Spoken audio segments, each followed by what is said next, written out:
आज हम आपको एक सच्ची घटना के बारे में बताने जा रहे हैं, कैसे कलयुग में एक महिला को भगवान श्री कृष्ण ने अपने दर्शन दिए। वैसे तो भगवान श्री कृष्ण अपने भक्तों पर हमेशा ही कृपा करते रहते हैं और उनके जितने चमत्कारों का वर्णन किया जाए उतना ही कम है। ऐसे ही उन्होंने एक मथुरा की लड़की पर अपनी कृपा बरसाई। एक बार मथुरा के निकट एक गांव में एक छोटी सी लड़की रहती थी। वृंदावन के निकट उसका गांव होने के कारण वहां से बहुत से लोग ठाकुर जी के दर्शन को जाते थे। जब वो छोटी लड़की 5 साल की हुई तो उसके परिवार वाले भी बांके बिहारी जी के दर्शन के लिए वृंदावन जा रहे थे। उस समय वाहन बहुत कम होते थे। उनको दर्शन को जाते देख उस छोटी बच्ची ने अपने पिता से कहा, पिताजी मुझे भी अपने साथ ठाकुर जी के दर्शन के लिए ले चलो। पिताजी ने कहा, बेटा अभी आप बहुत छोटे हो, इतना चल नहीं पाओगे, थोड़े बड़े हो जाओ तब तुम हमारे साथ चलना। बच्ची के मन में ठाकुर जी के प्रति बहुत प्रांगण प्रेम था। बस उनका मन से चिंतन करती और दुखी भी होती कि ठाकुर जी के दर्शनों को आज तक वह जा ना सकी। गाँव में उसके सभी सहपाठी प्रभु जी के दर्शन कर चुके थे। जब अब ठाकुर जी के मंदिर और उनके रूप का वर्णन करते तो उस बच्ची के मन में दर्शक की ललक और भी बढ़ जाती। धीरे धीरे समय बढ़ता गया। कई अवसर मिल जाने पर भी शायद उसके भाग्य में ठाकुर जी के दर्शन नहीं लिखे थे।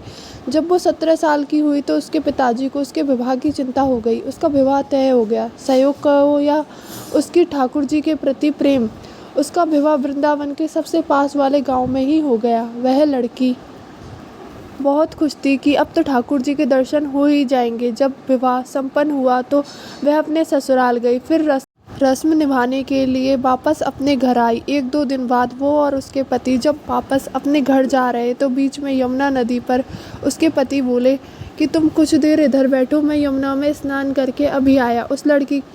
वह लड़की अब ठाकुर जी के बारे में सोचने लगी कि कब ठाकुर जी के दर्शन होंगे। उस लड़की ने लंबा घूंघट निकाल रखा था क्योंकि गांव है, ससुराल है, और वहीं बैठ गई।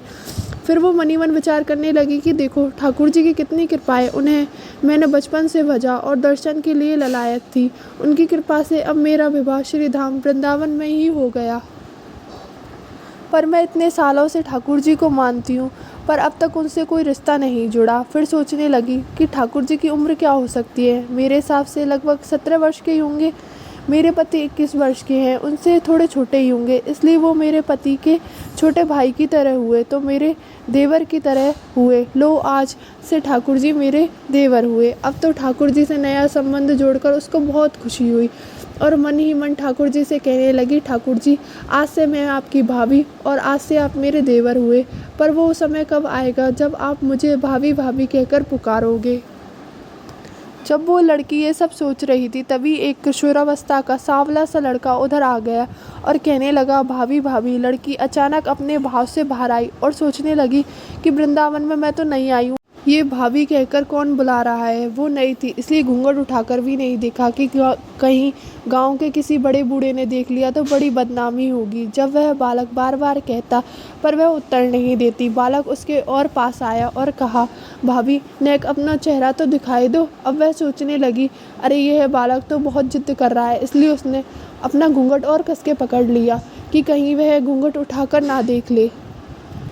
फिर उस बालक ने कहा, भाभी आपने पर्दा क्यों कर रखा है, हम तो आपके देवर हैं। यह सुनकर किशोरी ने कहा, जब कह दिया ना को हम आपको नहीं जानते, इनको पता चलेगा तो बहुत मार पड़ेगी। भाभी आप तो नाराज़ हो रही हो, देखो हम आपके इतने प्यारे देवर हैं, आपसे मिलने के लिए इतनी दूर तक आ गए हैं और आप हो कि बात ही नहीं कर रही।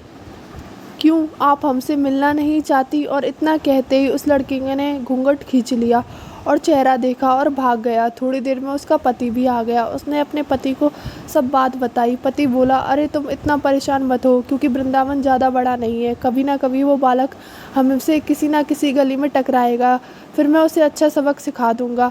बस तुम्हें जब भी वो नज़र आए तो मुझे ज़रूर बताना। फिर दोनों अपने घर को चले गए। कुछ दिन बीत चुके थे। एक दिन लड़के की माँ ने लड़के से कहा, बेटा तुम दोनों का विवाह हो चुका है और अब तो बहू अपने मायके से भी आ गई, तो क्यों ना तुम दोनों जाकर श्री बांके बिहारी जी के दर्शन कराओ।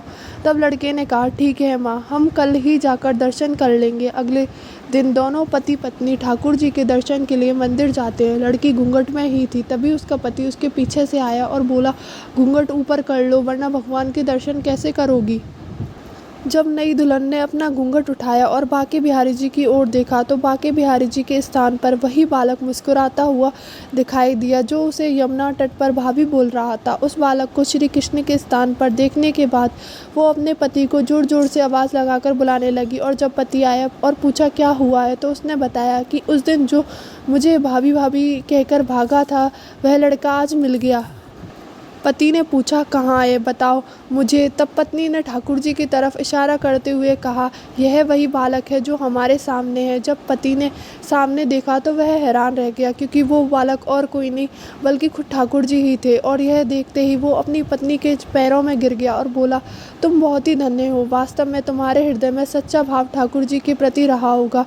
हम इतने वर्षों से वृंदावन में हैं, पर आज तक हमें उनके दर्शन नहीं हुए, और तेरा भाव इतना ऊंचा है कि ठाकुर जी ने तुझे दर्शन दे दिए। इस सच्ची घटना को सुनने के बाद आपको ये विश्वास तो हो गया होगा कि ठाकुर जी अपने भक्तों को हमेशा याद रखते हैं। भक्त अपने भगवान को जिस रूप में याद करते हैं, वो उसी रूप में अपने भक्त को दर्शन देने चले आते हैं, और वो उनसे जैसा रिश्ता निभाना चाहते हैं, ठाकुर जी भी उनसे वैसा ही रिश्ता निभाते हैं। दोस्तों, अगर आपको हमारी ये कहानी पसंद आई हो तो चैनल को लाइक और सब्सक्राइब करना ना भूलें।